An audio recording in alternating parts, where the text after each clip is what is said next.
everyone, I'm Megan from Reconnect Yoga, and as many of you know, I am a trauma-focused yoga teacher, but I'd like to spend a little bit of time talking about what that actually means. So a good starting point is, what is trauma?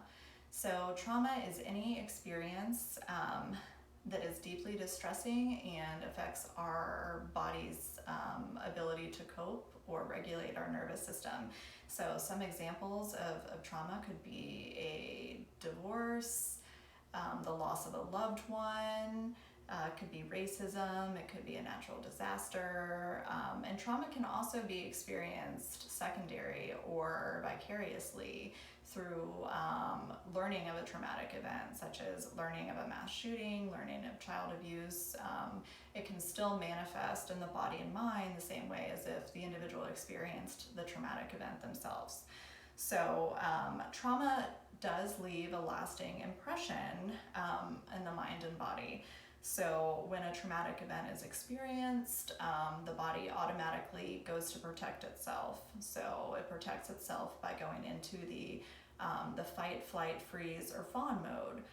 And when this happens, that response is oftentimes stored in the nervous system and becomes a stress response, even once the threat has already been resolved. So many trauma survivors report feeling hyper aroused, hyper vigilant, numb. They experience dissociation and emotional dysregulation.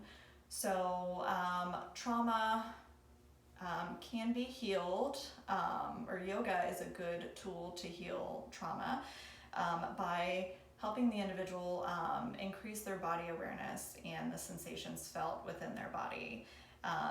It can help by bringing awareness to the breath and regulating the emotions through breath work. And trauma-focused yoga can help cultivate really a sense of curiosity about one's internal world and their internal experience. And it also allows for individuals to access the space within themselves and be able to meet some of their internal or physical discomfort with courage and compassion. So that leads us to trauma-informed yoga. And trauma-informed yoga is an approach to yoga that creates a safe and supportive environment in which students can learn emotional regulation skills through the connection of breath and body. So that is what trauma-focused, or you may hear trauma-informed yoga seeks to do.